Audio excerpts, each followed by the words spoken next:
Welcome back, everybody, to your normal Aegis Monday night action. It's the Defenders League. Back again, per usual. Really getting into the swing of things here, and you guys know it's obviously Slayer and Jordan Bot to take you guys through. We had a bit of a switch up here on the schedule, so we had to pivot from one of our matchups to another matchup. But fortunately enough for everybody, we're still sticking in the Cosmic Division, which is right now the more competitive division, and we're going to switch to check out a potential collegiate club team here tonight. So it's going to be Northeastern Club Esports, NAU, versus Optimal Esports Midnight. So definitely love using the word esports there, Jordan Button. Certainly two teams pretty close on the standings in that Cosmic Division.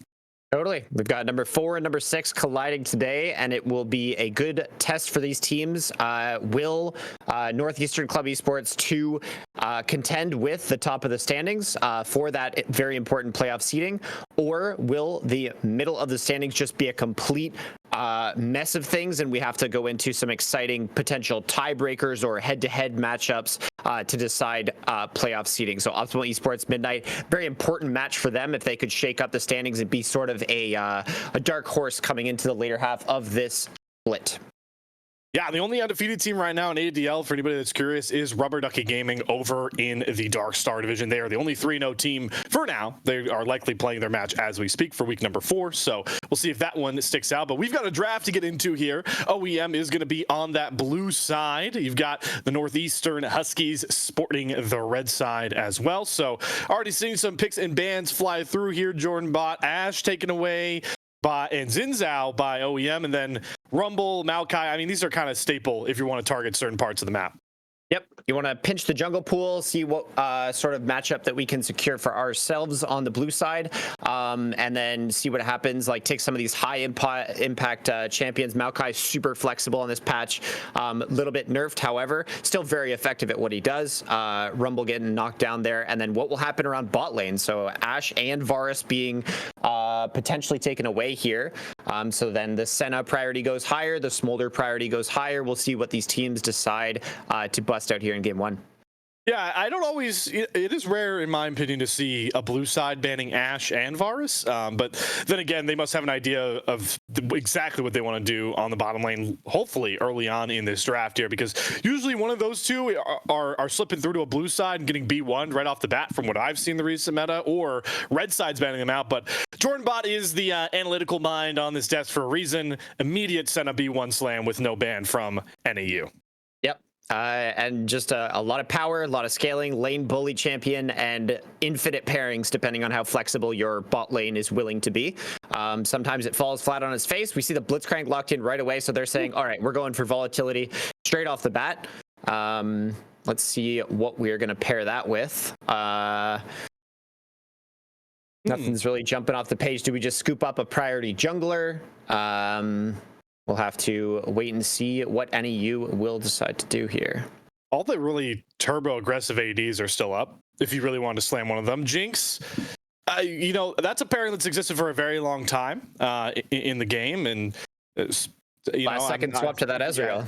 Yeah, you know, this is why I like hesitate when I start breaking down champions before they get locked in here. Yep. I'm a big fan of Ezreal in general. The only thing is I'm not used to seeing him paired too much to Blitzcrank. The only thing I know about Ezreal is I've personally perfected the timing on Arcane Shift where you can cancel out a Blitz Hook, which is only a good piece of information, Jordan Bot, if the Ezreal's on the other side. So basically, I've got nothing for you. Yep. I do kind of love this Kalista lock here, at least thematically. So we're giving some extra safety to the Senna. And if you were to ask the Blitzcrank player, go ahead and hook Kalista or someone that can get Kalista ulted, it's not an easy task by any means. So OEM priority looking to devalue this very early Blitzcrank pick.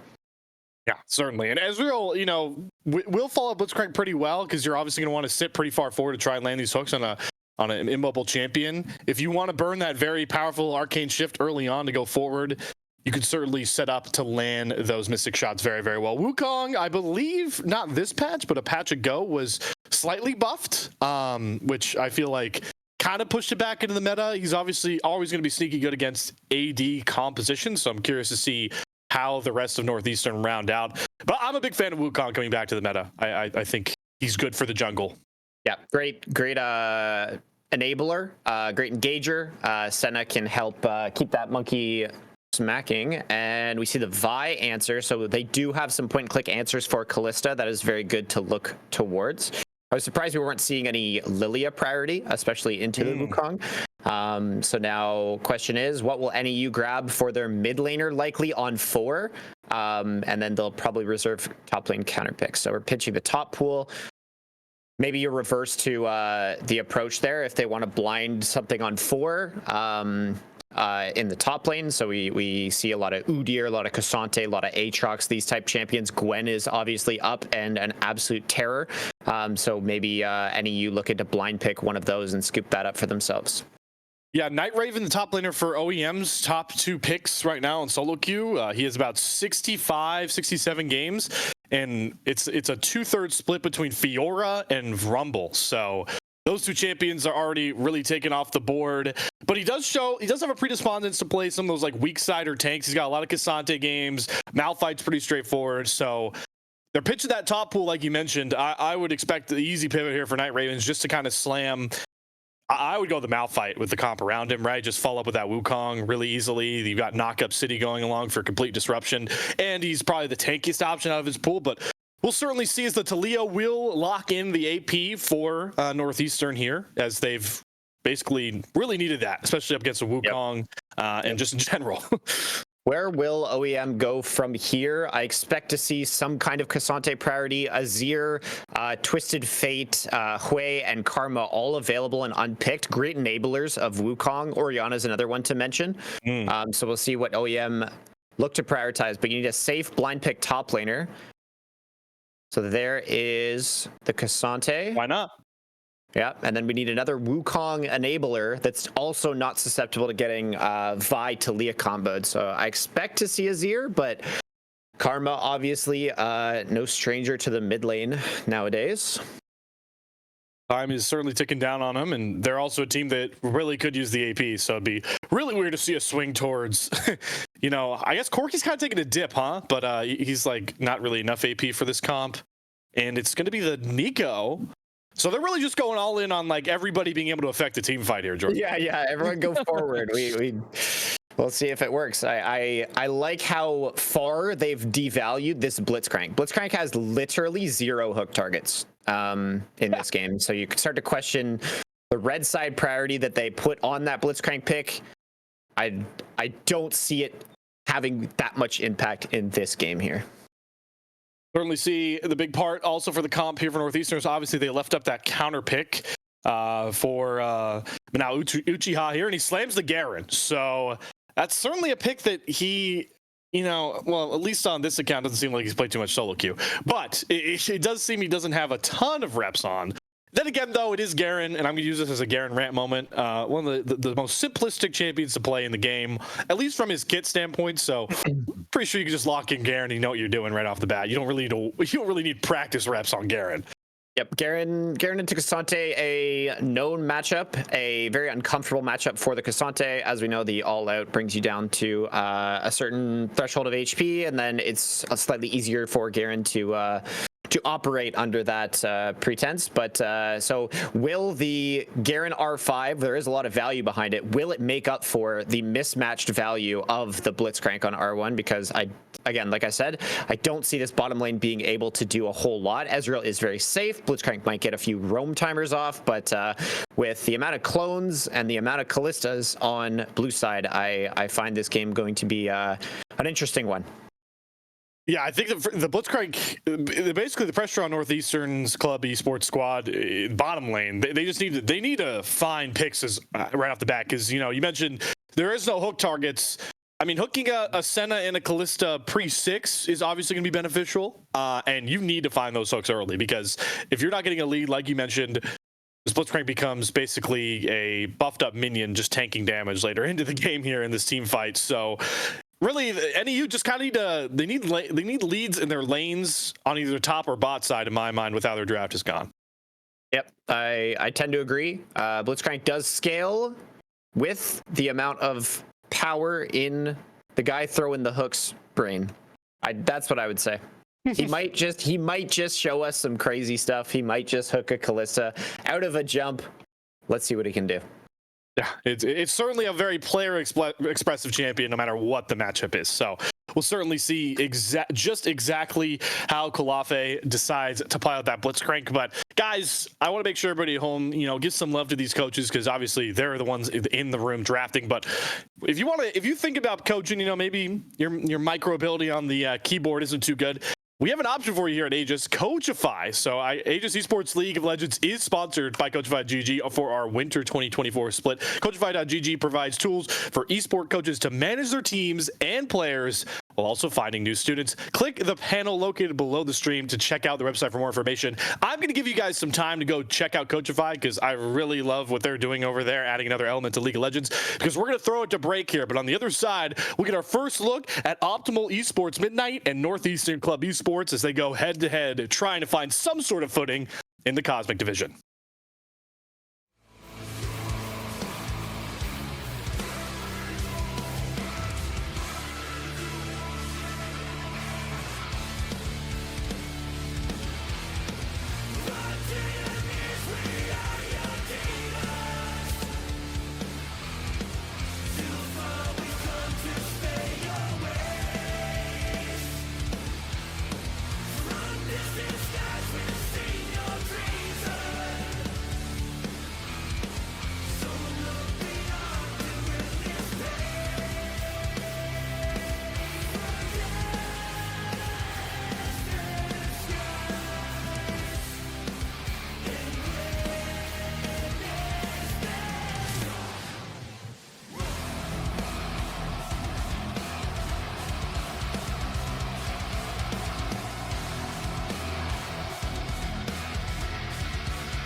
And just like that, welcome on to Summoner's Rift ADL fandom. OEM, Optimal Esports, Midnight versus Northeastern Club Esports.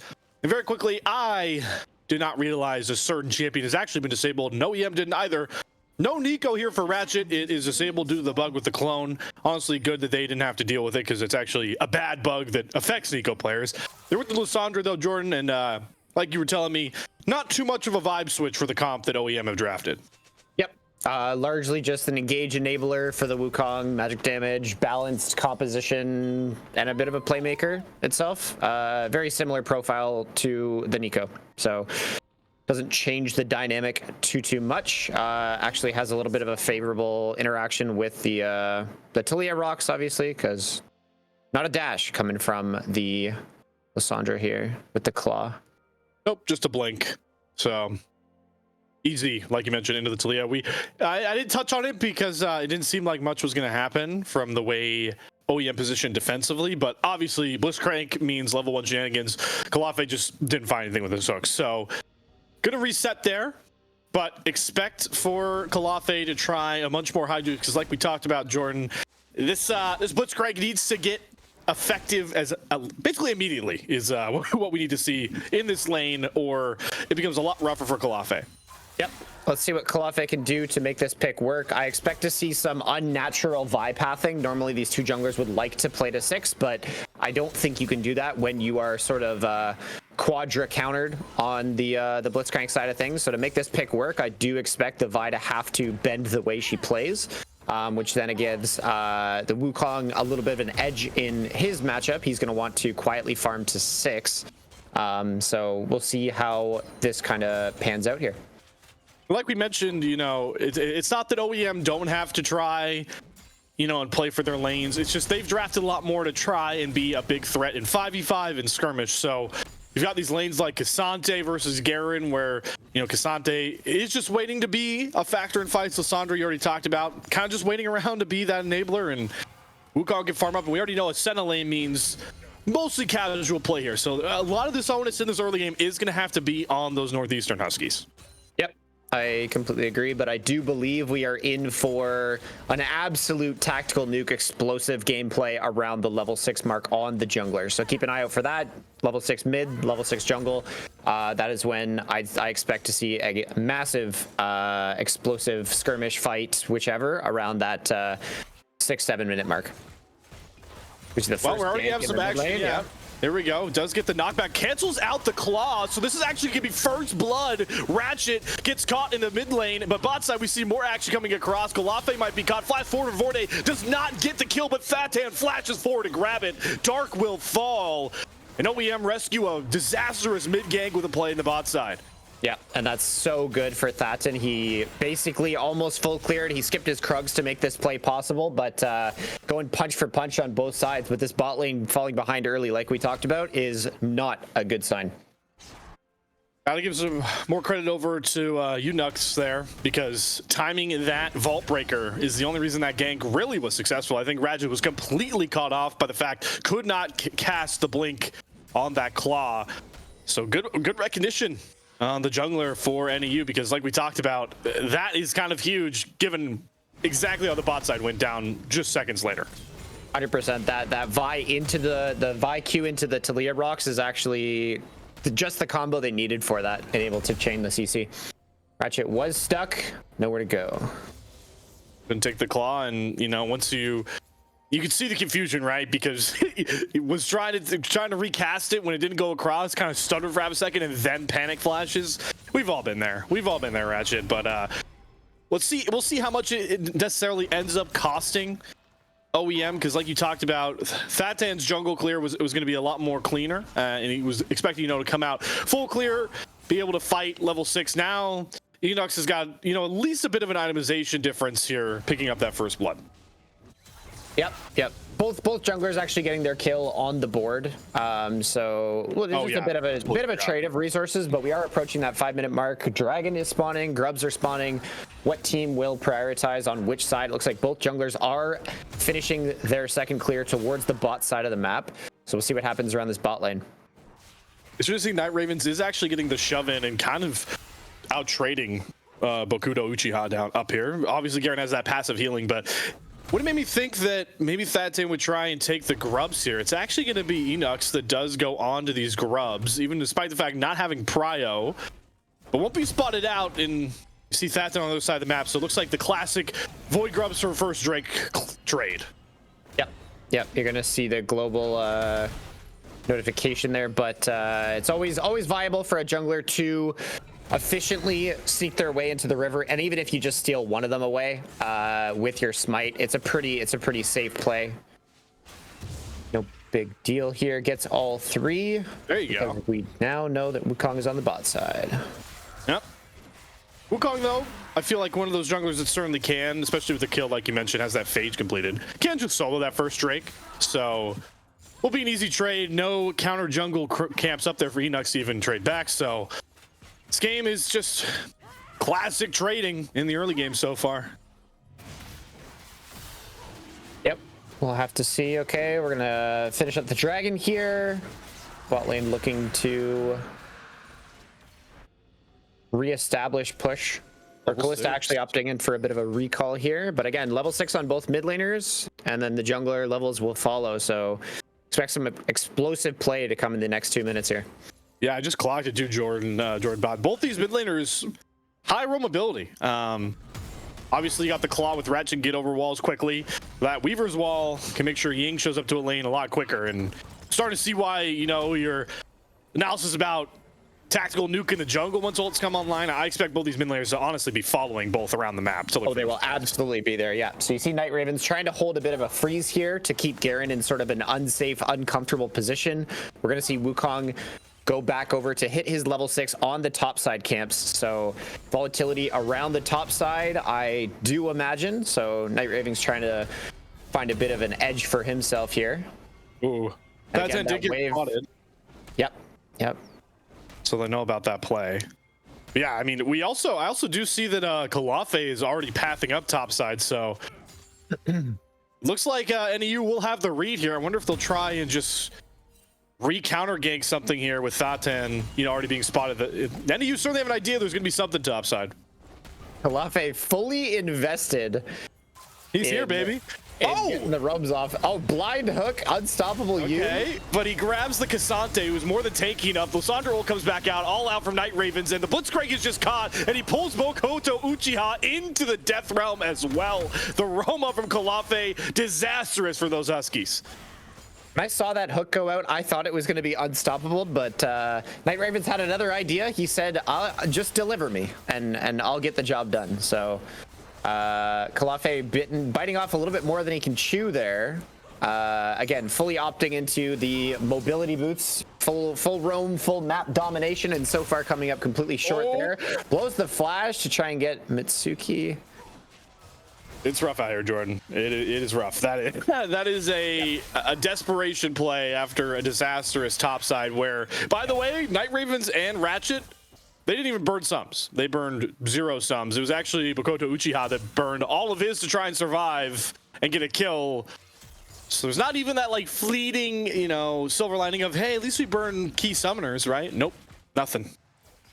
So we'll see what Kalafe does to redeem himself in this mid game, because so far this is exactly everyone's Blitzcrank experience from solo queue. Exactly. It is rough in these streets, and it gets even rougher. This Garen is now going to have a hard time. Those plated steel caps going to do wonders for Night Ravens here. Farm pretty even in a lot of lanes, though. No real farm advantages, which has kept the gold lead somewhat close. Really just the kills benefiting OEM so far. Yep. So we're gonna see Lissandra's getting that Glacial Prism access soon. So we're gonna see some action. It looks like OEM taking some initiative towards that second grub spawn. We see the Kalista and the Senna occupying the mid lane. Ratchet has teleport, so he's gonna go bottom, establish some presence there. And if this Ezreal is left bottom, they've got numbers advantage topside. Ezreal's certainly one of those AD carries that is more than happy to be weak-sided, but you got to get something out on the other side, and Kalafe already getting poked off. We do see Thought Tower jumping on. They grab the hook onto the Senna, immediate Kalista ult. That's exactly why they made that pick, and the Senna will stay safe. But that Kalista ult is down. First grub going to be picked up by Thatan. We do have both junglers present here. Enox as well down. Dive could potentially come bot side. Ratchet can try and get the Frozen Tomb down. Does he have enough in the tank? It looks like Ezreal's safe. And a Flake's coming on the other side. Weaver's Wall. Ying is in the background trying to cut everybody off from escape. Garen, though, will get pulled all out and will fall. Kalista able to flash away from Enox, who has to flash Vaultbreaker back forward for a trade. But a trade is all they'll find. Ying now getting turned on by this Cassandra who's all out. Bot side, one Arcade Shift will not save the Ezreal from Ratchet, and here comes OEM. They bide their time, and they make sure to pay it in bulk to NEU. 4 kills and the grubs. And OEM just taking every bit of draft advantages. I love the creativity coming out from them in game 1 here to swap the Senna's role in this game to go, let's play Senna support and let's give it a Kalista for that extra layer of safety. You saw that Kalafe just cannot have an impact in any of these fights, and Dark occupying that bottom lane did end up getting outplayed by Ratchet's Lissandra there. It took a bit of time, but Ratchet certainly punished the over-aggression. Venate might be over-aggressed as well, getting dove on, but look who shows up in time. Ratchet to try and save him. Kalafe Sook is going to go wide, and Kalista can just hop herself to safety. Nearly actually found the kill onto Enox as well. Yep, the dust will settle from that play. Laners will reestablish control. We see Night Ravens burning TP to match the Garen push down bottom. Dragon is up, and again, we've got Dark way up there on the dark side of the map, top side, all by himself, no teleport. So you would expect NEU to give this Dragon and play for some kind of top plates. A lot of key ultimates. See what happens. Down. Ratchet taking a run at them. We got 5 members over here. The Garen is... Oh boy, this Garen might be dead. Yep, there's the run. And he's gone. Renatai finds that one with no Weaver's Wall. Cease and desist just coming up. No True Shot Barrage. And a dead Garen. Free Dragon, and OEM are just all over this game number 1. Yeah, NEU kind of stuttered a little bit there. They didn't know how they wanted to play out the sequence. Are we contesting Dragon or not? And they were occupying the wrong neighborhood if your Ezreal is going to be committed into that top lane. So OEM taking full advantage of numbers advantages. That's the biggest thing that I see right now from their early game is they're just playing the numbers game. They're playing, let's rotate the numbers around the map. I loved what Night Ravens did occupying this bot lane right before Dragon. And they just seem to overload one side, and NEU is not coming up with good answers right now. Well, Jordan, it's our turn to play the numbers game. The first one I'll throw out, 3K gold lead, or actually nearly 4K for OEM now after grabbing that first turret. The other numbers game I want to play here, if our lovely producer Caddy could focus on Mitski in the bot, or wherever this Senna is. I'm curious where they are at with their Senna stacks, as that is obviously another, added caveat of picking the Senna. 50 at about 13. I believe that's on pace. Your great Senna game is to average about 20 souls every 5 minutes. So he is down from that just slightly. But given the context that you were up against a Blitzcrank and you have to play a little bit differently, honestly, he's entering this mid game in great fashion right now. He's not in a matchup that he can just freely disrespect his opponent, walk up, auto Q, get that soul. He needs to stay alive, and he's doing a great job so far. So I'd say the 0 death mark is the highlight of this matchup here. We see some trading in the bot lane. Yeah. Ravens burns his ghost there.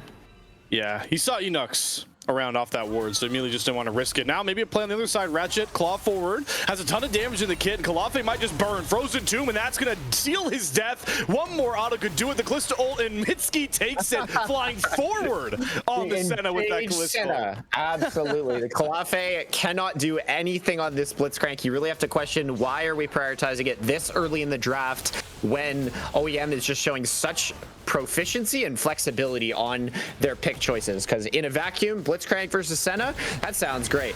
Throw a Kalista ulti in there, and that sounds miserable now. And then we got the Wukong, the Lissandra, the Cassante. How many hook targets do we have? And I can't find any. Yeah, I mean, you said what I was going to rebuttal with is I think it was just like, you know, in poker there are snap calls. It was a snap call to just lock Blitzcrank, only seeing that Senna, not really thinking too much of it over outside of that, and don't need to nail it down too much more, but it is certainly taking a toll, and it's not going to cost them the game solely on a Blitzcrank pick, but it's more so OEM just really doing a good job punishing that sort of weak point, and it might just kind of keep the snowball going because there's no sign that Optimal Esports Midnight are slowing down. Yep, absolutely. Now, NEU are not out of it yet. We are, as the dust is settling on some of these plays, we're approaching that third dragon mark. First item completions coming in on a few members here means a fist fight at the third dragon could be on the table for NEU here. So we'll see again. Deny some vision, find a center where the Blitzcrank can operate. Find some fog of war and make it scary. And if somebody on OEM face checks without knowing the possibility, there could be a pick opportunity into a third dragon disruption coming in from NAU. Yeah, is that, I'm blanking on the name of the item. Caddy just highlighted it, Jordan. Is that what is it? It's not Knight's Vow. In the mid lane, Shirelia's Reverie. Yeah, we're looking at Shirelia's. Oh, it's Battle Song now. Sorry, they love to change the items, but not change the items, and change the names and not change the names. So we've got Shirelia's Battle Song coming in for Lissandra, and again, that just speaks to the faith that Ratchet has in his team of just like, I'm just going to make sure Wukong is enabled, right? Wukong having more target access, which is what that Shirelia's Battle Song is really offering, is going to carry this game forward, right? And who on the enemy team is really stacking armor? It's really just Garen, but with his item, with the way he has to itemize, you see the Berserker Greaves instead of the Ninja Tabbies, that's kind of a mandatory purchase if you talk to many Garen mains out there. So not a lot of armors on not a lot of armor on one side, so the fact that a lot of the damage is mostly physical is not really an issue or a consideration to OEM. That Shirley's Battle Song is so cheap, such an efficient item, so offering them a lot here. So again, with the Blitzcrank cook, and it looks like 20 seconds Dragon, and NEU has not accomplished what they need to in this pre-Dragon setup. Lissandra Ratchet's pushing top up there and has TP. He's going to join his team, and they're going to look to muscle their way in there. Yeah, this is going to be brutal unless OEM make a misstep or Kalafi finds the hook of a lifetime. They do have Vision Prow right now, but Shelly dropped the mid lane means the Ratchet's just going to go. They're going right for it. It's the double route into the Frozen Tomb. What a lockdown from Ratchet. The Battle Song sings in the praise of OEM. Bokuto Uchiha will find the trade, but Night Raven going forward will get the knockback onto Garen. Flash forward with that 10. Once the Ezreal will kill off Dark, and Ratchet's name will not be scored in vain. 4 more picked up on the backside for their mid laner. Oh, and just a statement fight. Oh, okay, just a little bit of a mishap. It's okay. Support lives. I don't want to say they don't matter, but OEM are still going to progress the game in exactly the direction they want to go. They're going to pick up that Mountain Dragon. They're going to be on Soul Point. And just a massive victory here. Ratchet giving up his shutdown. Mitsuki giving up the shutdown as well. Not a great look. So it's a glimmer of hope for NEU to maybe collect their, lick their wounds, collect their items, and maybe contest this fourth and final Drake here. That fight was just one side. I mean, they were on the back pedal the entire time. You take down, like you mentioned, Ratchet, who will be harder to, take care of as this game goes on. I expect some sort of Zanya's completion. Obviously, always has the option to ult themselves, but I don't think as the game's been going, what we see for Ratchet, build, play style, whatever, that Frozen Tube's ever going to be used on himself. Yeah, what Ratchet just showed me is kind of inspiring me something. Like, I kind of want to just try Lissandra in solo queue because he was running at them with 600 move speed. Dodges the hook out there confidently. But yeah, just a really fast Lissandra saying, "I'm coming at you right now. We're going for the throat." It was a good look from OEM. Very decisive. I like what I'm seeing here. Yep, gets the Malignance as well. Just make sure that Frozen Tomb's always up. But oh boy, Dark, did you make the mistake? Yep, has the flash away. Kalafe coming on from the background. Does get the knock up. Renate can't ult himself, so Shutdown will come across. But Mitsuki gets the trade immediately. The Senna very much online. Ying also having a flash away. So your two carries immediately burn flash, all to just kill off this Kalista. And oh boy, Bokuto Uchiha is going to be next as well. Can't get away. His flash is on down. The team. Ratchet, the battle song won't get him close enough, but is this enough for a Baron turn? 2 kills found by OEM once again.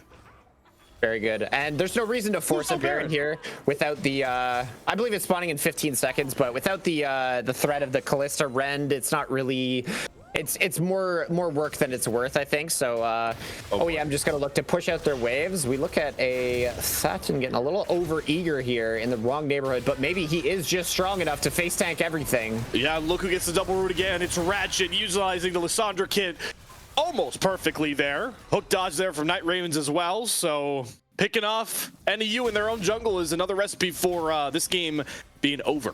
Yep, OEM mid-jungle right there. Ratchet comes to save the day on Thatton, make sure there was no threat here, and the Baron start is going to be real because Kalista is part of the DPS, so they do have Rend to make that.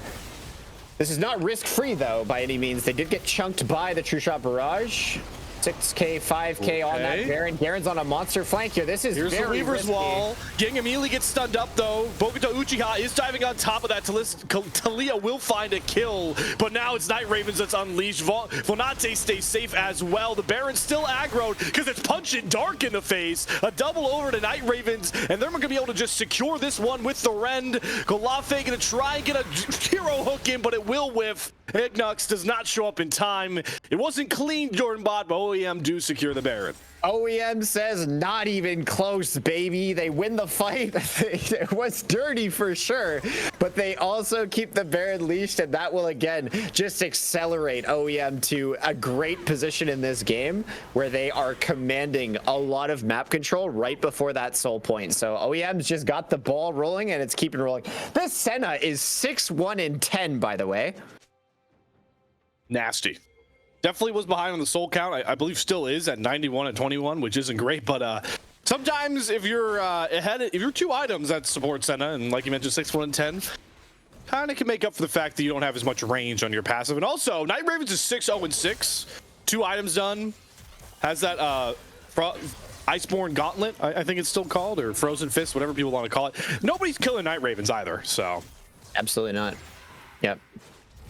And we see a mid lane turret siege. Ratchet just going to answer the Garen pressure. With teleport, so. Yep, Man Advantage will always be there. Yep, feels like you can't fight anything. Oh, yep. Here it comes though. Double cyclone. Thatten does get rooted. Good kill by Ying to find the trade. Bot side, we do see a slugfest where Ratchet likely going to win here. Leveled up. Has the item advantage as well. Wants to respect the all-out damage Garen can throw. Beautiful root. Ratchet. There we go. Statement Lissandra game. Can do it all. Supporting, setting up, and getting kills. That is the first time I've ever seen a Lissandra solo kill a Garen. It's never before seen. It's never happened before. New things happen in the ADL every week, ladies and gentlemen. I was also going to point out that if we swap the assists and the deaths on the Senna, that's the last time I played Senna into Blitzcrank. But this extra layer of safety coming in from that Kalista pick is really just enabling OEM to play unrelenting aggression here. Right in the enemy's face. Talia Wall, don't care. Blitzcrank, don't care. They've drafted a lot of tools for themselves to set them up for a commanding position in this game, and they've played a lot. They've played phenomenally to back up those tools that they do have. So 5 seconds on the Dragon Soul. That's in picking up the red buff. Kalista is not on tempo with the rest of the team, so maintaining this level of position is again not risk-free. NEU are not out of it yet. One Blitzcrank hook could change the entire dynamic, so finding a pocket of vision denial to operate around to maybe threaten a hook here. But we see the Cassante face checking through. Night Ravens just doesn't care. Here we go. Nearly had mid-ski, but does pick off that 10, and now it's Enox that is caught off, trying to cease and desist forward, but it's all around the enemy. Will be popped. Bokuto Uchiha, 2 squishy falls as well, and now Thatten unrelentingly going forward. Yang's seismic shovel only delay the inevitable. Night Raven goes all out, and there are no stops on this train. OEM are obliterating the railroad. 4 war picked up, and they are going to commandingly take a 1-0 lead in our series. That's it. You're calling the game right there. Yeah, with that bot wave. Yeah, Maybe not. I might be in agreement with you. It looks like Vi is up in about 5 seconds here, so some base defense options, but I do like your conclusion. A 13,000 gold lead. This game is absolutely OEMs to lose. Well, here they go. Let's see if they make me a silly or correct man, and it helps the Enox just immediately gets picked. Night Raven's legendary jungler down. Boku to Uchiha. This Garen is way too far behind to try anything to get the first turret. Big True Shock Barrage comes across from Dark. They don't have the wave anymore. Now everybody from NAU are back up. Kalafe will get a hook onto Fat Tan. Boku to Uchiha looking for a flank, but good luck getting through that. Senna, Ratchet jumps forward. There's the kill found. Ying might be the next target. Look at all the just soaking up attention Night Raven's commands with that Mountain Soul. And here comes the next wave. Can they get the Nexus turret down in time? Ratchet is low, has to Frozen Tomb himself for the first time all game. Fatan, good clone usage, nearly gets hooked into the Nexus turret, and OEM are gonna make me a right man. They take game one off the back of that ace, and what a win it was for Optimal Esports Midnight. Slayer, an absolute prophet, finds the end angle that I could not see. Emerald, Heartstock Emerald AD, by the way, just saying. GG game one. OEM, absolute domination. And let's see where Draft 2 takes us. Before we get there, though, I don't know. I know it was broken earlier, Caddy, but do we have the cool post-game graphic? I don't know. We'll get a look at post-game. We just need a second there. Yeah, I mean, some games are really fun to look at the post-game, Jordan Bot, because they're close and you're curious about certain numbers. This one is purely me stat-checking certain players is just... takeoverness, bullishness, whatever you describe it. I'm curious what the damage numbers are on that Senna. That's what I'm trying to say. Yeah, I couldn't agree more. Senna overcoming what Blitzcrank can do, and the good guys won this one, I would say, because Blitzcrank is everyone's solo queue terrorist pick that creates a lot of chaos, unwanted volatility, and Senna coming through with the scaling and objective control. That was really good to see. You know, you did end up calling me a prophet, which very kind words. But you were the real prophet because you immediately saw the answer to the Blitzcrank, and it worked wonders here. I mean, it certainly helps. The Garen matchup was won by Night Raven. That could have been tricky. I think anybody getting picked into a Garen topside can be tricky. But as we take a look at those the post game graph, it's actually Ratchet who tops the damage charts there with the Battle Song Lissandra. Yeah, he found a tremendous amount of side lane pressure, more than you would expect to see from your average Lissandra, and we see Night Ravens again on the Cassante, just such a commanding presence, unkillable, unstoppable, and doing 18,000 damage in the game. The more resist you get, the more damage you do. Yeah, the only person to build full damage outside of the Senna Callista was actually this Wukong from Thattan, and he did the least amount of damage on his team. That's how big of a win it was for OEM. Certainly one would call it an optimal win for them in game number one here. But it is a best of three series for a reason, ladies and gentlemen. We'll see exactly how those Northeastern Club Esports Huskies want to respond. Red side, blue side. What's the draft look like? We're going to figure all that out after a short break, and we'll be back in just a couple of minutes.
Back in action here, ADL Week 4 Showcase matchup. Optimal Esports Midnight certainly lived up to the first moniker in their name with that game number 1 win here. And now we're here to see exactly if Northeastern Club Esports can respond, because I'd like to see game number 3's Jordan Bot. I also believe, even though we didn't get to show all of them, if I'm not mistaken, I think we've had a full series in every week of the ADL with the matches we've shown, at least.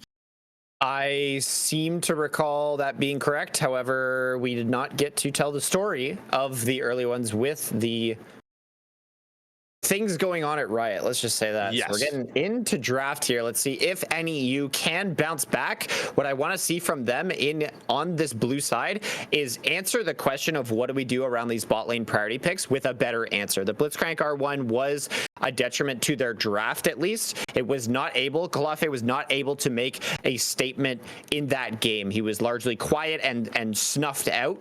So let's see if we can burn a fire here on the Rift in game 2. Something different we need to see here. Senna, Maokai, Ashe banned from OEM here, and NEU taking out Kalista, Azir, Rumble. Yeah, let's throw it to that draft screen. I believe it is certainly underway. Apparently, our graphics potentially might have broken. So you guys are getting the full radio treatment on this draft here. Well, I'll tell you. Yeah. Northeastern, they do lock in on the blue side, like Jordan Bot said. They lock in the Varus. So standard B1 pick in the current meta right now, Jordan Bot. Yep, a lot of prio picks. Ashe, Senna, Kalista down. Varus, not seeing a lot of Lucian priority. On the side of OEM, they're going to answer with Xin Zhao and Jhin. Wow. Some power in the jungle and a stylistic Varus answer. Jhin can build those lethality items that give him some early power. We'll see where NEU decide to go from here. One of the few champions that can outrange Varus as well, at least mostly with this kit. So we'll see exactly. The Jhin is such a pick where I feel like, you know, Jhin and solo queue and Jhin and competitive are so different. Hey, there we go. We got it fixed. We're back up and live here. Jhin is one of those picks where I feel like it can feel, it really only works, competitive in a couple of like aspects. You can't really just blind it. You've got to have a comp that works really well around it, or it really can falter. And I will say though, for Northeastern, I like their response. I think Varus, Renata work really well together. So a much more powerful bottom lane than they drafted last game.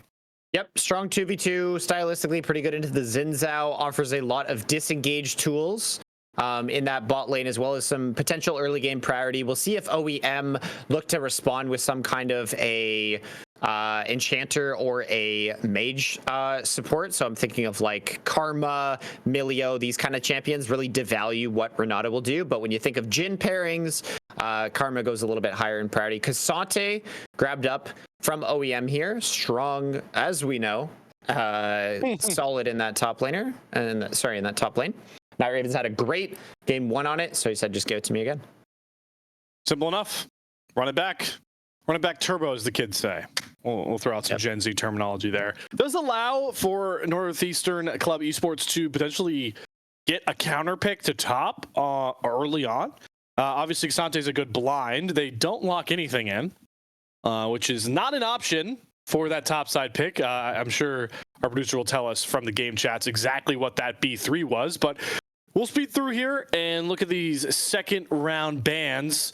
And Ratchet already gets the respect ban, as Lissandra will not be returning for game number 2. So you could tell Ratchet wanted the Nico, and we want something along those lines in terms of an enabler for that Xin Zhao jungle to succeed. But anytime you have Jhin on your team, it really hyper values tank picks on the side of NEU here, because Jhin cannot do any sort of damage to a lot of the top lane tanks and some of the jungle tanks that are being picked right now.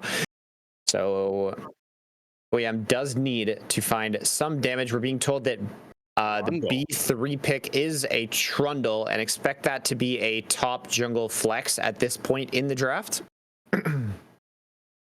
Yeah, I still like the idea, especially because we know that we know that Night Raven plays a lot of Malphite. I think Malphite would have been a great option, like you were talking about, to neutralize a Jhin at least. Yuumi Jhin would be a very intriguing combo. I would much rather put something next to a Jhin that can match damage from range as well. It can kind of buffer and kind of just kind of play. My point is play around with Jin's range, and Zyra could do that in a lot of ways and facilitate early game pressure as well. Yeah, it's really great to see that OEM have a really good read on what seems to be happening in the bot lane right now. So we saw the early pick coming in for Khalife, that blitzcrank in game 1, and then we're seeing a very early Renata coming in game 2. And as we know, Renata is very weak to getting pushed in, getting poked, and disengage or spacing options that devalue Renata's chemical ultimate, right? She does want people running into her. So I like the pivot here from OEM to then say, okay, we got the Xin Zhao, we can run into you, but with the Jhin, Kasante, Zyra, we can fight very controlled, very spread out. So again, look to see OEM take a victory thematically, at least in this bottom lane matchup. We see Ornn and Diana locked in for the side of NEU, and I'm just going to double check. I do believe that's a Diana mid for Ratchet, stylistically, at least from what they've historically drafted. Oh, it's not Ratchet. That is. Oh, I've Northeastern. Yep. You're absolutely Switched them right. up. So where's that Diana going? We don't even know. we will surely figure out in the client side draft. I imagine it's Diana mid at this point because Trundle is the B3, excuse me. So yeah. And another disengaged spacing champion coming in for the mid lane. Anivia, the bird, absolutely. Their entire goal seems to be making sure that Khalife cannot succeed with his early pick supports at this moment. Once again, huh? Damn, We're 2 games in a row. Yep. And I think Anivia is a great response to a Trundle running at you and Ornn trying to get onto your team. It can be problematic if you. It's just Ratchet has to be a bit safer in the early stages up against this Diana, because as much as Anivia can do a good job spacing off against a Diana, if you allow for those dash angles to come across, Diana will just delete this Anivia. Obviously, that's the passive, but you don't want to set the Diana up for success, because as good as of a spacing comp as you've got going here, if Diana does have those angles to reach this Jhin, reach a Zyra, reach this Anivia, could just completely break open a fight.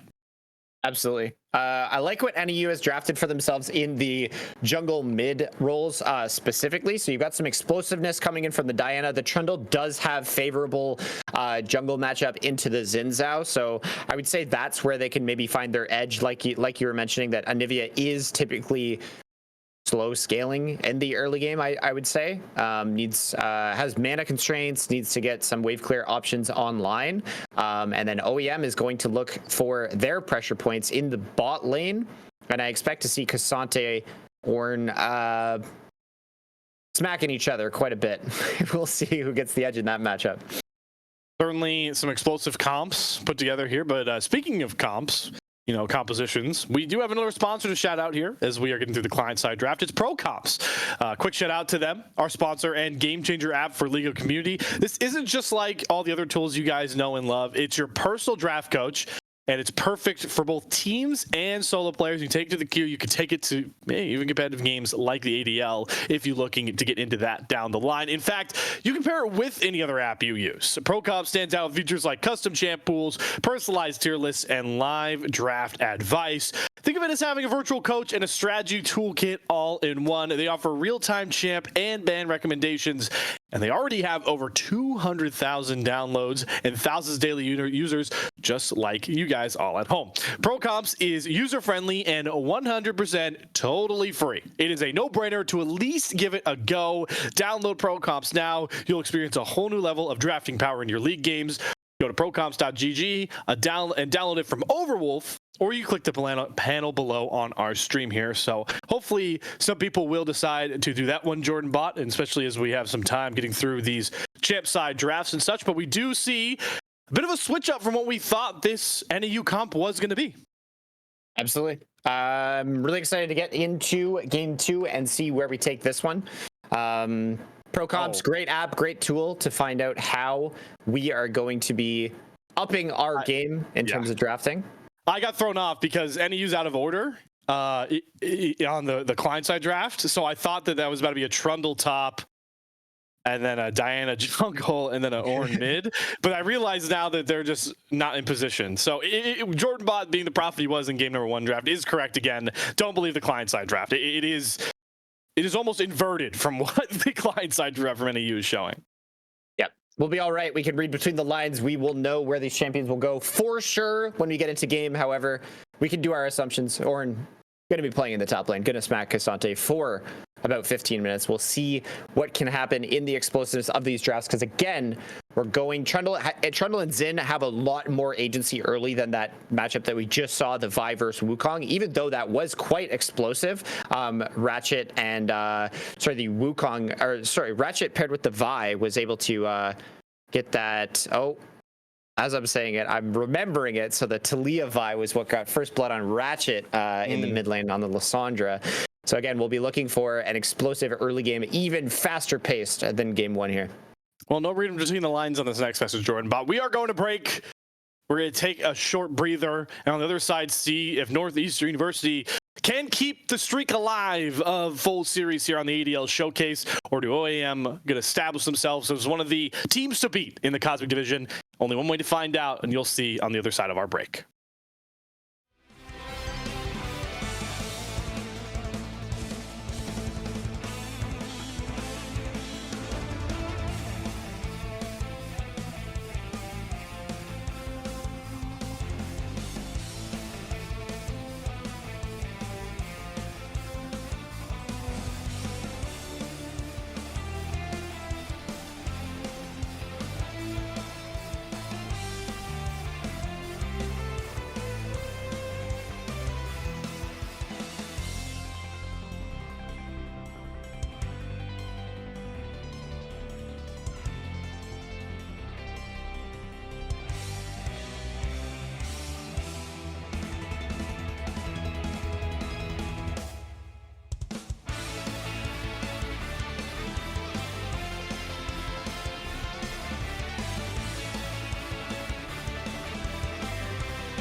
Did you miss us? Because we're back already. Jordan Bot and myself, Slayer, taking you through the ADL Week 4 showcase.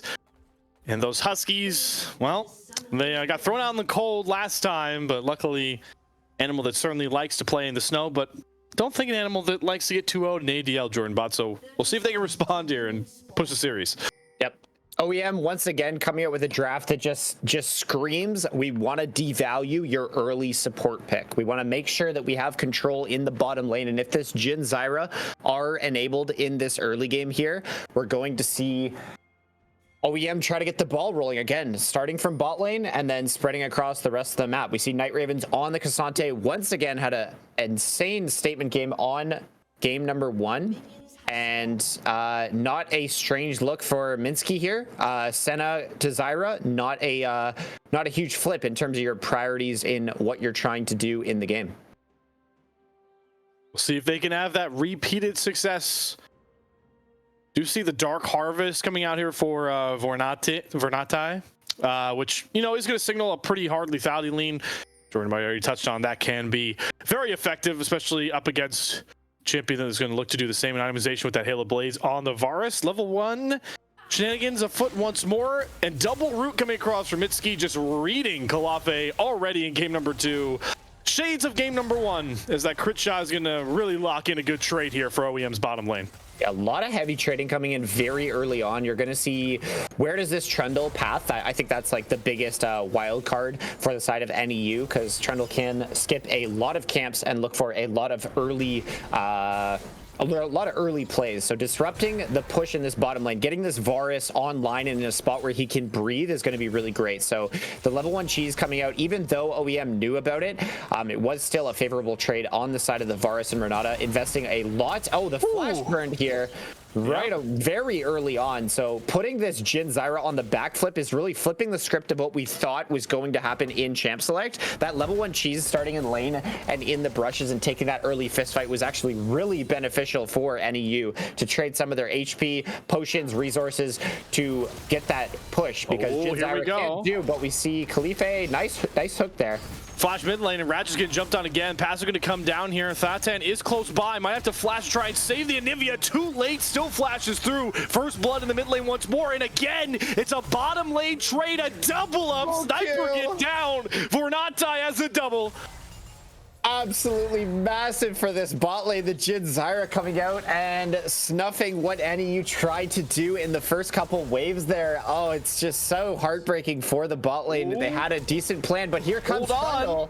No, this flashes right forward. Easy kill found. No summers up for Vernatai. So at least this time, shades of game number 1, we break the cycle here, and it's a shutdown that Unux picks up on that Trundle. 2-0 now.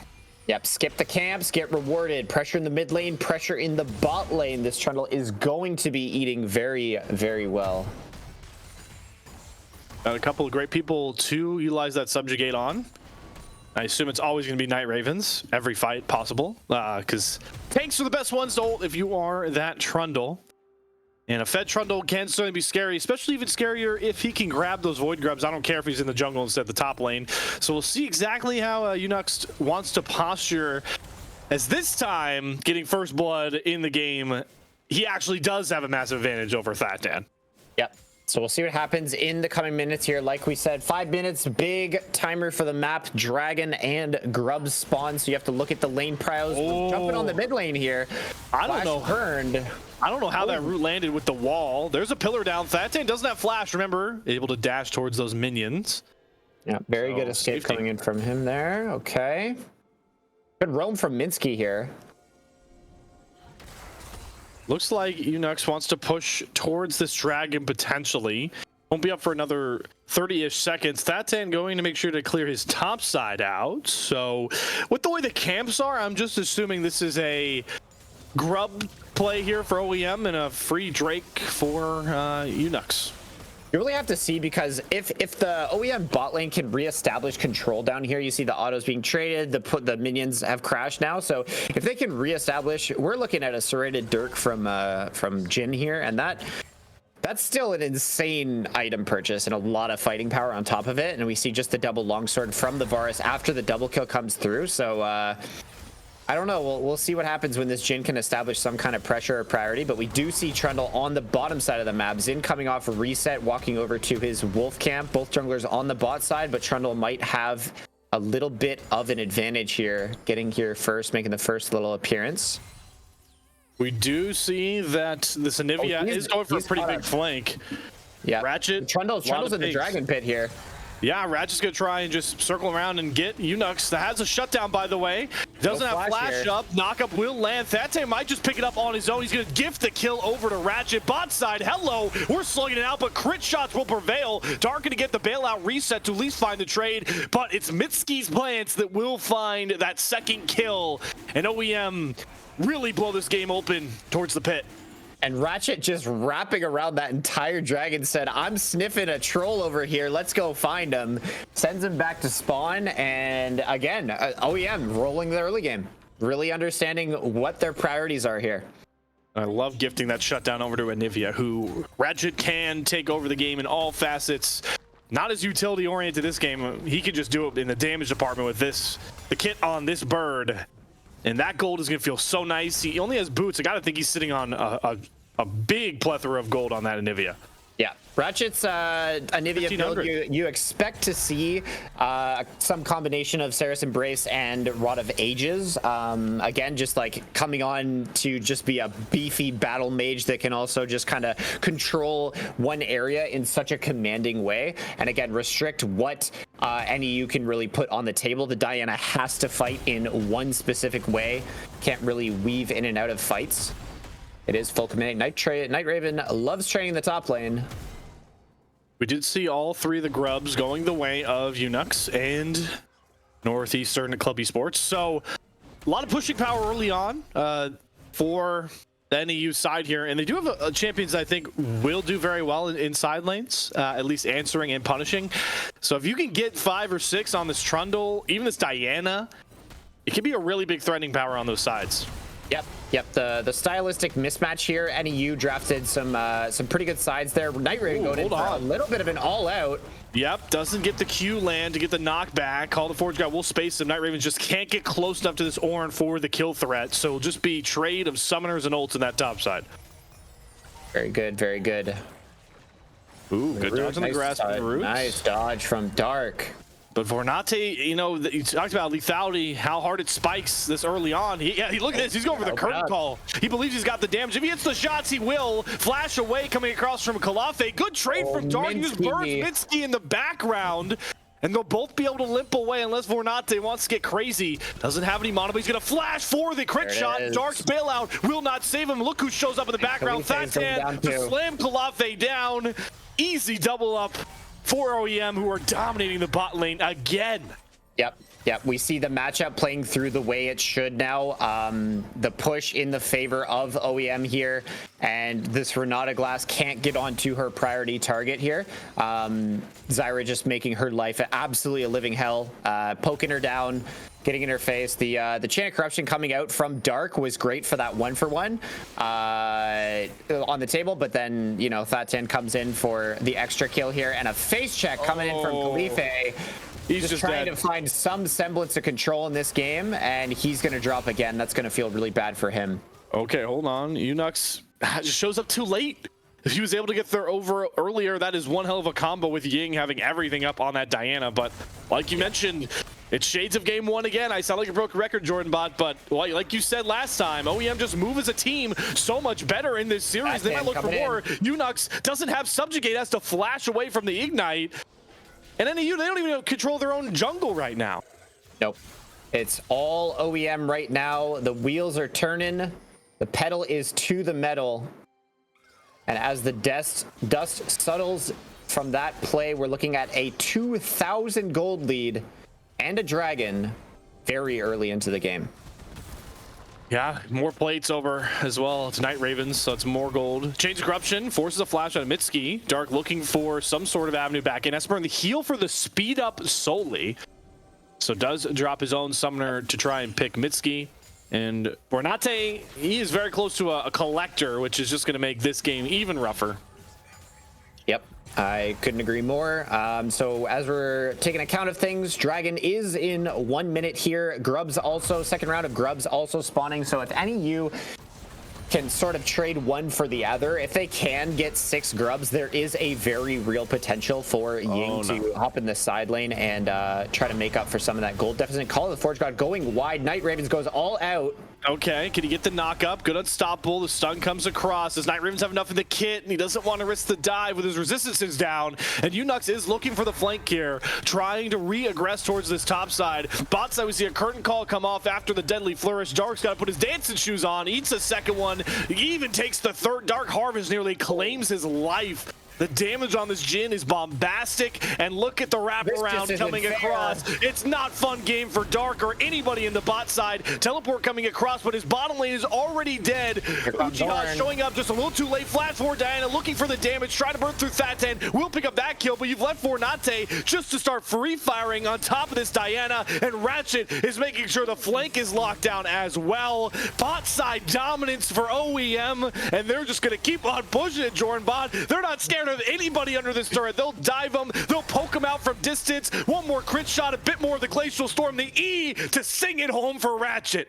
And this bot lane situation just went from bad to worse to terrifying to game ending. It looks like 4,000 gold lead for OEM. Pedal to the metal, they are firing on all cylinders right now. This draft coming out, unique answers to the problem, and the result is very much the same. One silver lining in the background there, I believe. I know for a fact Unux, yeah, he didn't even kill Night Ravens. That sucks. He was able to get out. But he did pick up all 6 Void Grubs. So I'm still going to make sure everybody has that thought in the back of their mind that if any of you can win a fight or macro rotate onto a lane well, they do have some pretty superior pushing power, but it might not matter with how, like you mentioned, Jordan Bot, it's even in your name, how the bot side has gone for them. Yep, you can look at these 6 Grubs taken as sort of a slingshot or like an elastic band. So if OEM does make an overstep, we see the chain of Grubs up.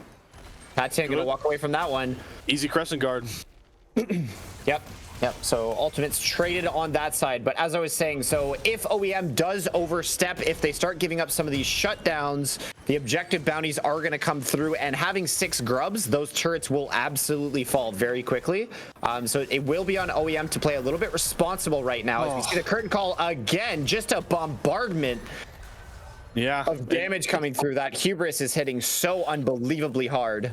Okay, here's the response though. Ying and Unux are both here. They haven't been spotted on a ward just yet, and if they wait patiently enough, they might have a chance at 4v2ing and just knocking this Jhin and Zyra down. Top side, we see some slugging going on, but bot side, yep, here comes a 4v2 wrap. Fornate does have flash, but he's just cornered, and they're gonna have to fight it out. There's teleporting back in. Good Stranglethorns. Unux is already dead. Hostile takeover is gonna grab both Mitski and Fornate. The shutdown will come across. Ying picks that one up, but how much will it cost him? Because Night Ravens is here as well. So one shutdown, but how much did it cost those Huskies? Yeah, cost them again their foothold on the map. They are losing creeps mid. Oh no. And Night Raven is running out on the headshake whips. Dark is dead, and it might set up for a flash away for Kalafe. They can't even back under their own turret right now. Nope. It's a shame to say it, but they don't own the rift right now. That Ornn getting a couple hits off on the top lane tower. 6 Grubs might have gotten a couple plates, but now he is up a creek without a paddle, but it looks like he might be able to slither his way out of there. Minsky has not selected a great spot to base here. It doesn't look like it's gonna matter. Nope. It's the luxuries of being up 6k gold and have objective bounties is sometimes you can back a little bit more aggressive than normal. Yep, the items right now are pretty grim. Rod of Ages online for the Anivia, getting that tier going. She's not running out anytime soon as they posture around the Rift Herald. Ornn is very tanky here, but does not have any sign of help here. Kalafe is not. Good pillar. The stun will still land. And if you're Northeastern, there is just no way you can contest this Rift Herald at all. Nope. Nope, you got to lick your wounds. You got to collect your creeps where you can. I think trading onto the bot side would have been a good option for them, trying to get that objective bounty on that bot lane turret. But as we see, as the dust settles, Night Ravens will go back and defend that bot turret. So limited options here for NEU. Another deadly flourish lands. Qualify's just dead. Again. The Leandres would have done it, but they'll save it for one shot of the curtain call, and Vornate. That kill is obviously nice, even nicer with the hubris. That does have to be careful. He pops the Crescent Guard. This could be a 50-50 smite fight. Who's going to knock it down low enough? One more auto. The smite at 900. It's stolen. Unux does get the Rift Herald. Pops the Subjugate, trying to run down Thate, but he cannot run through this Jhin, who just shreds him down and keeps on stacking those statues back at his base. I can almost say with certainty that he cashed in on an objective bounty there, so that will feel a little bit good for all members of NEU to get a little bit of gold in their pockets. Maybe a second item coming through in here for the carries eventually. Because for now they absolutely own 0 of this rift, but it's not as grim as last game, at least in the respect of the dragons. Infernal Drake being taken by NEU earlier on in this game will mean that they're not out of it against a Dragon Soul this super early into the game, similar to what we were looking at last time. Yeah, I'm just still so worried that Vornate is going to one-shot everybody that isn't Bokuto Uchiha in this game. He already has 21 stacks on that Hubris, and he is nearly 3,000 up on Dark, who is his competitor. I think he's at 2 items as well. And this is you know, I talked about it. Jhin can be a really polarizing pick in competitive, but one thing we've said constantly about OEMs, their drafting ability, they just know how to build these comps really well together, and you're seeing how well they've drafted around this Jhin pick. Yep. Khalife building the Locket of the Iron Solari, going for the tanky Renata build, and they're just going to poke you down. That's it. They don't need to commit to any kind of engage that's going to put more value on the Renata ultimate. Excuse me. You see OEM establishing push around this mid tower, and their siege with these Leandrine buffed up Zyra plants is going to sting on every additional minion wave. This is a point where we could see some bite back from NEU, because Diana will always have somewhat all-in ability to try and punish this Anivia on the side lanes, who is ahead, but 2 kills in the pocket of Ying does have, you know, at least an item, so he'll be able to fight there. So you got to have some respect for Diana on the side lanes, but like you mentioned, the other 2 lanes are going to be so heavily pressured that don't know how much you're going to get out of that 1v1 matchup. Yep. And so Dragon spawning, Ocean Dragon here. Ratchet looked mid and is going to have to go catch the top wave. He does have teleport, so this is an OEM controlled objective for sure. I don't think the time to fight is now. Letting Diana catch up on EXP, gold levels, everything that she needs to, like you were saying, maintain that somewhat of explosive potential the next time they look to fist fight here. I really like that play for many of you. Just sack the Dragon, and you pick up a free turret. There's still objective bounties, so you get extra gold there. And with those extra mites with the Herald, it shows off that slingshot, that elastic band getting pulled back a little bit. Yep.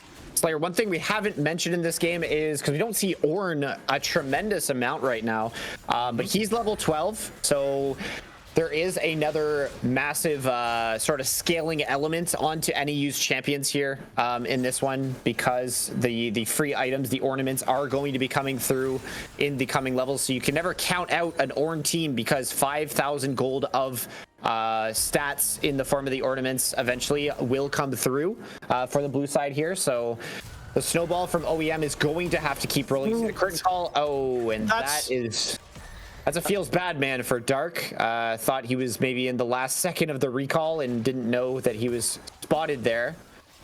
I mean, that was just a little bit bad for the bot lane. Well, that was just disrespectful. I mean, if we've learned one thing in this game, Jordan Bot, is you cannot back under your own turret up against Vornate and Mitsuki. You just can't. You will die. Yep. Vernate showing a lot of prowess on this Jhin. Absolutely hitting hard. They push. They handled the storm of the level 1 cheese and the early push coming in from Varus Renata, and bounced back in a huge way. They're just going to keep on pressing this mid turret. I mean, with Night Ravens, he is never under any threat up against Makoto Uchiha. They're flashing forward. Oh, the predict handshake catches Vornatai. Kolafe, it might not be the Blitzcrank, but that's one way to get back into the game. Good hostile takeover as well. The Moonfall doesn't get too much damage down. Thatan has the Crescent Guard up. Unux trying to just slug through it, but there's finally something back from these Huskies. Yep.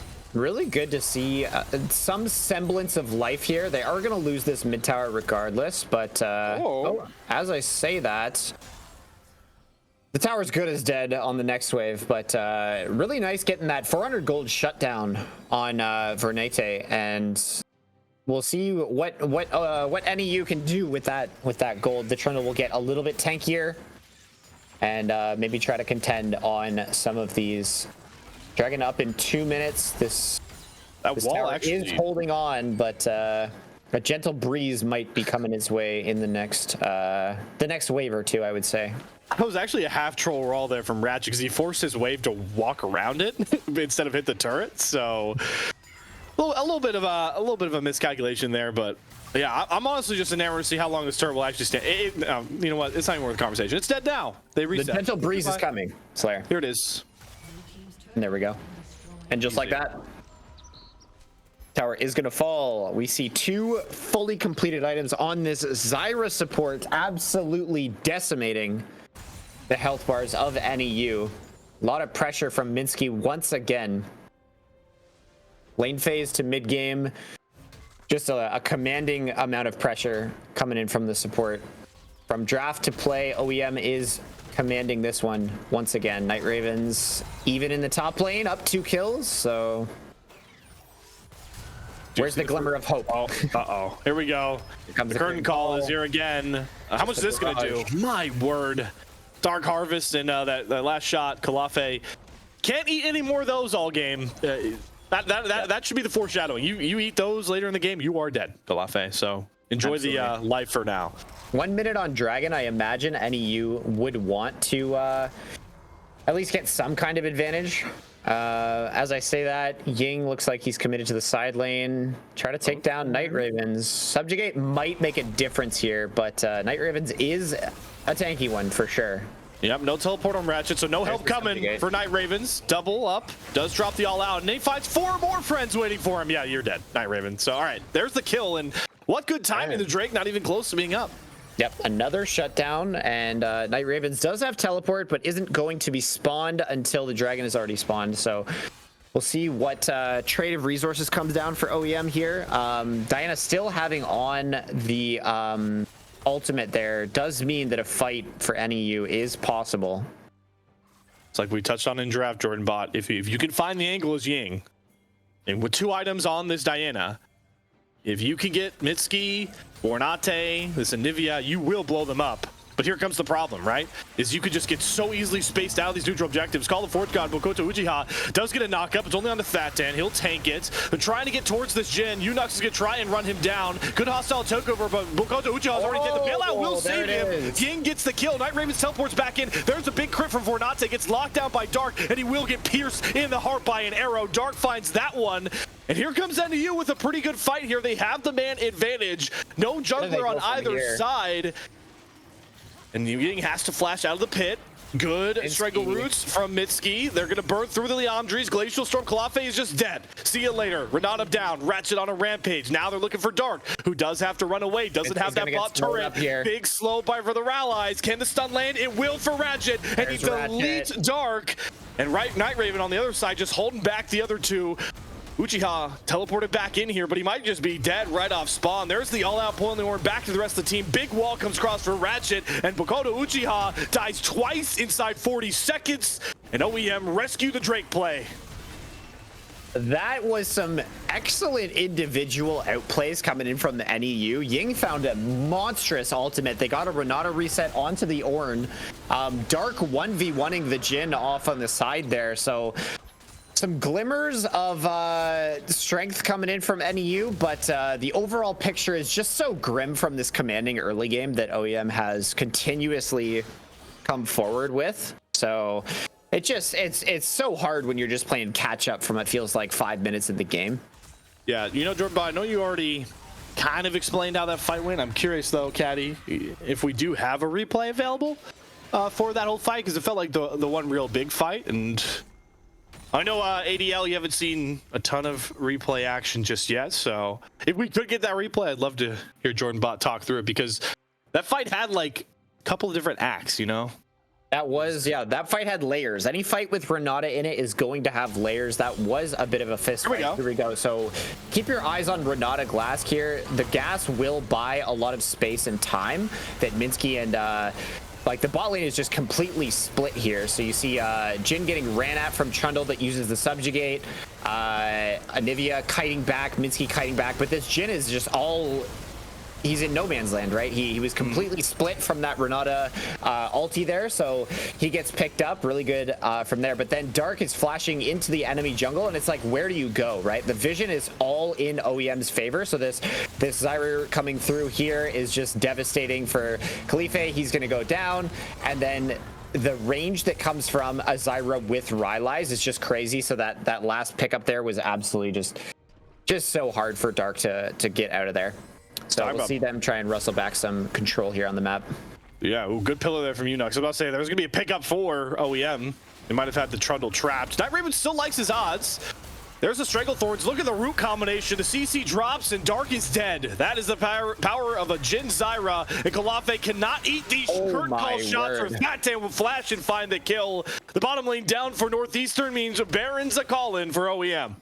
This Jin Zyra is just off-screening people right now. The bot lane of NEU do not even get to play the game. They both just got killed completely off-screen. So Baron is going to be the start. Baron is going to be the take. I don't see a steal attempt for the Trundle here. Minsky's going to make sure this is... Minsky and Night Raven is making sure this is not accessible, but we see Ying coming in. But it doesn't look like they're on the same page here. Trundle's just going to push mid, see if he can get an extra objective bounty or something.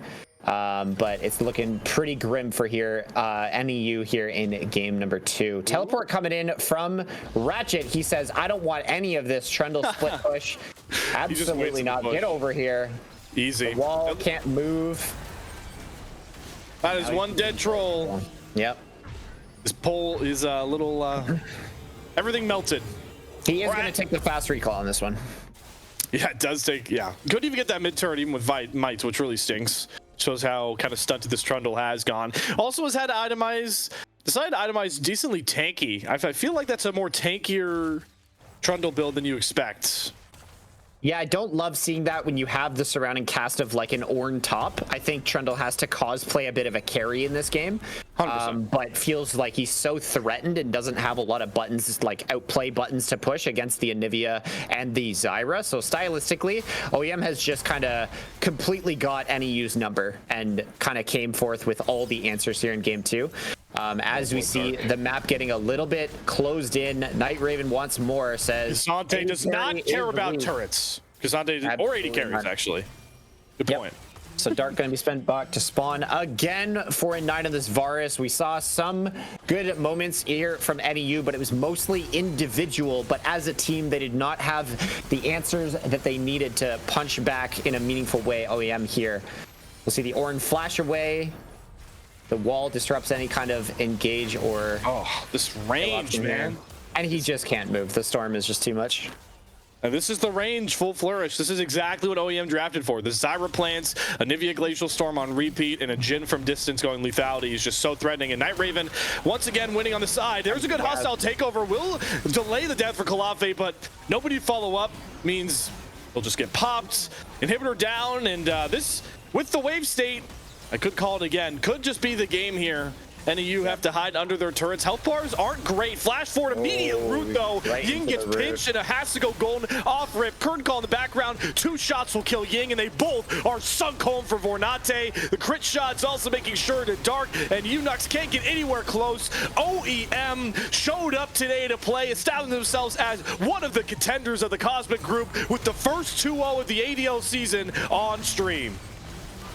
What an amazing showing here for OEM. Clean, crisp League of Legends from minute 1 to the Nexus explodes. As I say that, oh, never mind. Night Ravens is just built different, I guess. They're padding the stats, Jordan Bot. because they know this has been a one-sided affair, and they just put the rest of the ADL on notice with this series win. Yeah. The league sphere is shook from this series. OEM gonna want to keep my eyes on them coming forth to the later half of this winter split here. Yeah, Jordan, but I'm willing to. I'll eat a crow later on. But I will say right now, I think this is the team that wins the Cosmic Division. The way they're playing, the way they're drafting, it's I don't have enough bands to answer what they're doing right now. But finding your bot lane, dangerous in this one. Exactly. I think they just have that sort of it factor of drafting an identity and playing it out seamlessly. Now, we've only seen 2 games from them. As you get a look at the post-game graph, I mean, I don't want to call this irrelevant because this is a beautiful graphic Caddy throws up, but it's just telling us everything we just saw, which is this bottom lane was devastating. I mean, they combined for, what is that? That's about nearly 60k damage.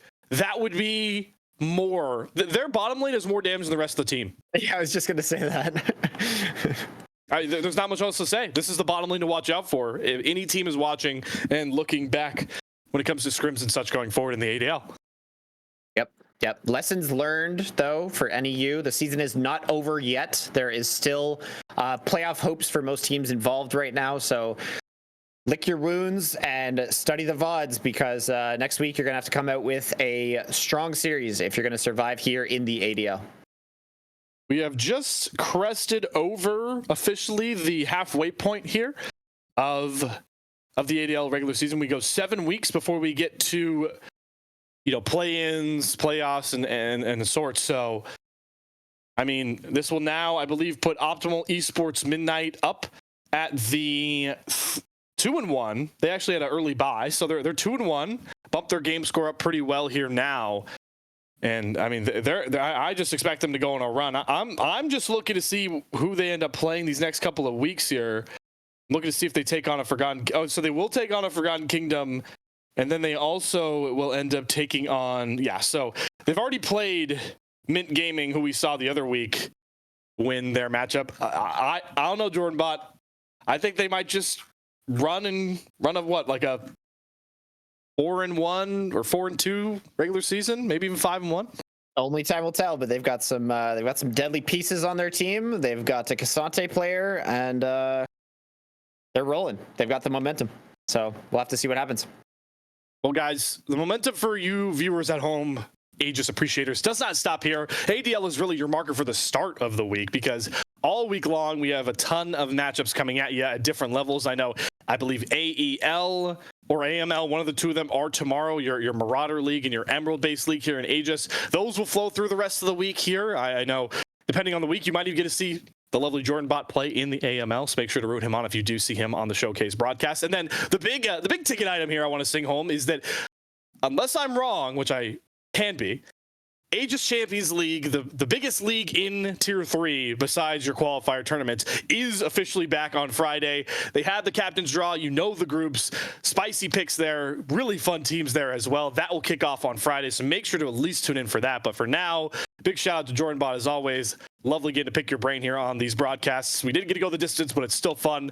And big shout out to Caddy steps in the producer role for PVS, who was busy scrimming, I believe, 4 OQs. And we'll make sure to see you guys hopefully next week for another bout of ADL awesomeness. Until then, make sure to tune into more Tier 3 League of Legends streams, and we'll see you guys when we see you.